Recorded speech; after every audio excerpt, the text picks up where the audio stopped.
The single most powerful decision you'll make today, what to eat for lunch, wasn't actually made by you. It was made for you in a dark, silent boardroom inside your own body by a committee of invisible executives you've never met. And right now, that committee is in chaos. They're shouting, ignoring memos, and one of them is actively trying to bankrupt the entire company, your body. You think the battle for weight loss is fought in the gym, on the running path, or in the kale aisle. You think it's about willpower, discipline. You think it's simple math, calories in, calories out. Oh, if only it were that simple. Meet Alex. Alex is, by all accounts, doing everything right. His alarm goes off at 5:30 a.m. He's at the gym by 6, sweating through an hour of high-intensity cardio. His fridge is a monument to green vegetables and lean protein. He tracks every almond. He hasn't had a real sugar soda in 3 years. And the scale? The scale has not moved. Not in 6 months. In fact, after a grueling perfect week, it ticked up. A pound. Alex stands in his kitchen, 10 p.m., bathed in the blue light of his open refrigerator. He's not hungry. Not really, but he's empty. A hollow, aching void that the chicken breast and broccoli he had for dinner didn't touch. He blames himself. He thinks, I'm weak. I have no self-control.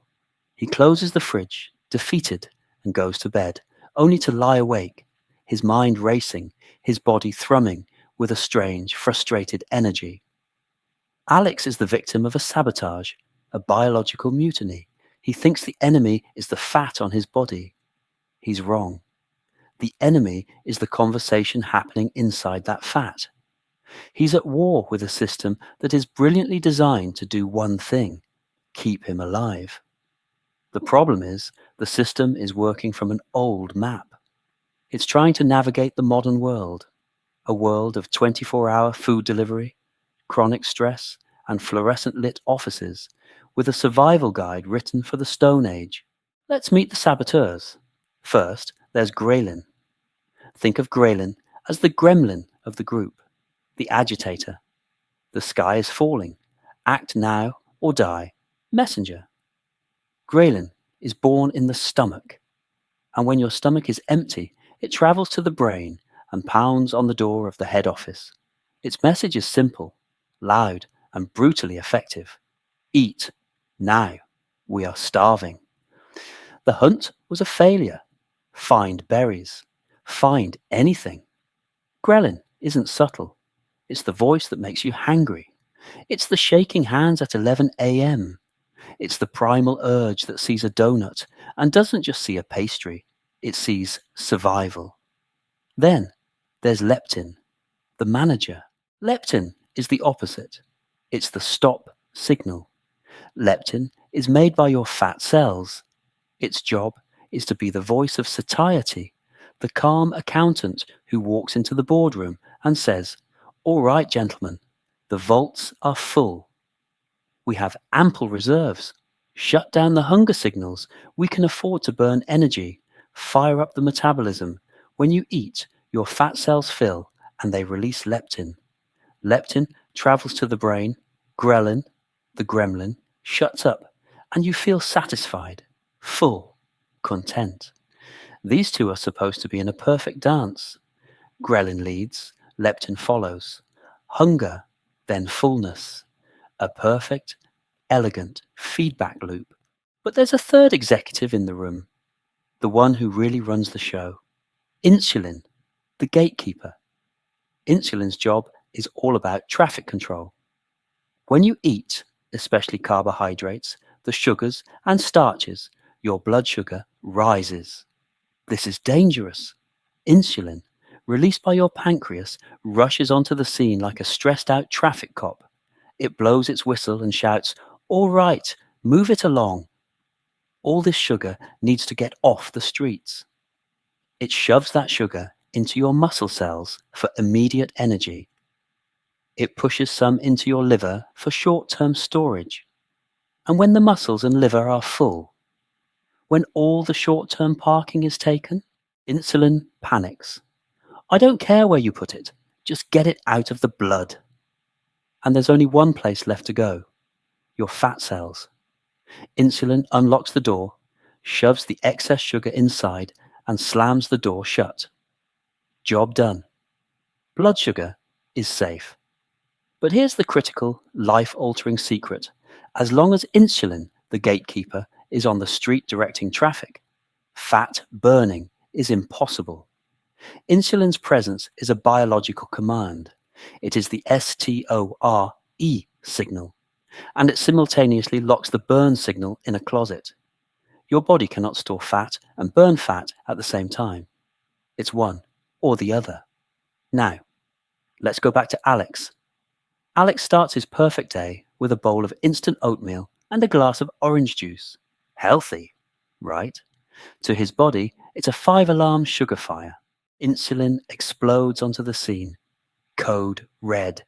Get this sugar out. It shoves all that sugar into storage. By 10 a.m., it's done its job too well. Alex's blood sugar, which soared, now comes crashing down. And who does a blood sugar crash wake up? The gremlin. Grelin. Grelin bursts into the boardroom screaming, "Starvation!" The sugar is gone. We're dying. Alex, at his desk, suddenly feels an overwhelming, desperate hunger. He's shaky, irritable. His healthy breakfast has failed him. He eats a low-fat cereal bar to tide him over. The gremlin. Grelin. Grelin bursts into the boardroom screaming, "Starvation!" The sugar is gone. We're dying. Alex, at his desk, suddenly feels an overwhelming, desperate hunger. He's shaky, irritable. His healthy breakfast has failed him. He eats a low-fat cereal bar to tide him over. But the brain isn't listening. The boardroom door is locked. The constant, deafening roar of insulin, the non-stop sugar alarms, day after day, year after year, has caused the brain to put up a soundproof wall. It can't hear the gentle, managerial voice of leptin anymore. This is leptin resistance. This is the core of the sabotage. Now, look at Alex's world from his brain's perspective. The brain is isolated. It can't hear leptin, the full signal. All it hears is the crashing blood sugar and the screaming of ghrelin, the starving signal. So, what does Alex's brain, in its infinite wisdom, conclude? It concludes Alex is starving to death, and it activates the prime directive. Survival. First, it cranks ghrelin up to a 10. Eat everything. The hunger must be overwhelming. Alex, in his kitchen at 10 p.m., doesn't feel peckish. He feels a deep, primal, gnawing emptiness that he mistakes for a character flaw. It's his brain, trying to save him. Second, the brain seizes control of the company's budget. We are in a famine. We must conserve energy. It dials down the thermostat. Alex feels cold all the time. His hands and feet are blocks of ice. It dims the lights. Alex is exhausted. A brain fog settles in that no amount of coffee can cut through. And most cruelly of all, it slows his metabolism to a crawl. It holds on to every single calorie with a desperate iron grip. Alex is eating 1,800 calories, but his brain, convinced of a famine, has slowed his burn rate to 1,700. Alex is doing everything right. He is eating a healthy diet and exercising. And he is gaining weight. It's not his fault. He is not weak.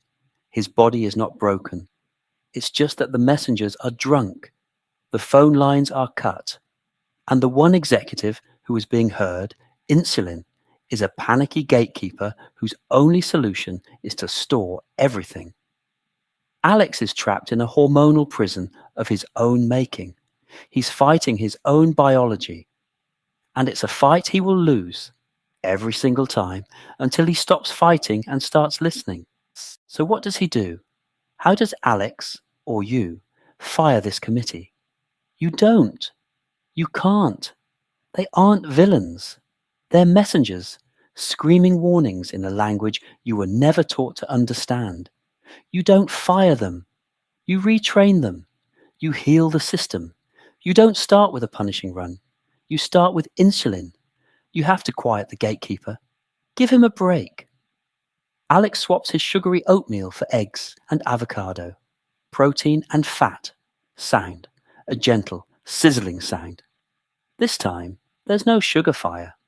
Insulin doesn't even get out of its chair. It just nods, and the energy is used, slow and steady. There's no 10 a.m. crash, and ghrelin, the gremlin. He just whispers, maybe later.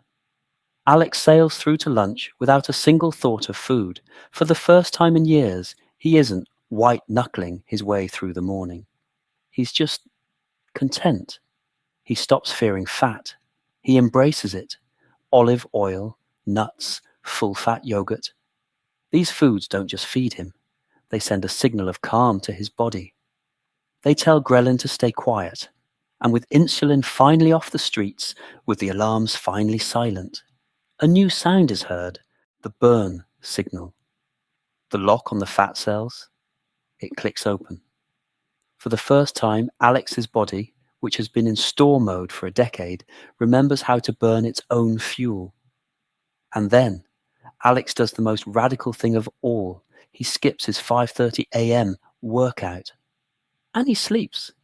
Because sleep is the system reboot.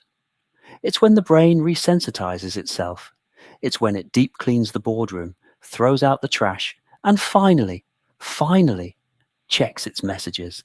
The first night he gets 8 solid hours, his brain wakes up and sees the mountain of memos from leptin.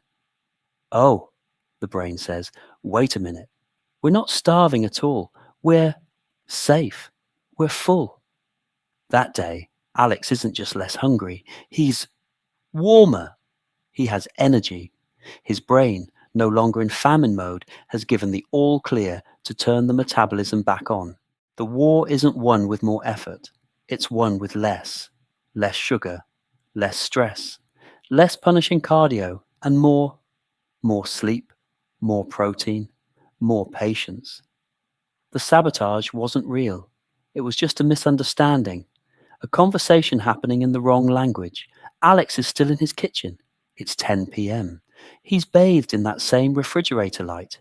He looks at the chocolate cake from a co-worker's birthday. He hears the ghrelin, whisper. Go on. Survival, he hears insulin, the gatekeeper, anxiously wringing his hands. I'll have to store it. You know I will. And he hears leptin, faint but clear for the first time. Manager's report, sir. We're full. No action required. Alex smiles. He closes the door. The decision was his after all. He just had to learn the language. The war isn't against your body. It never was. The war is against bad information. Stop fighting and start listening.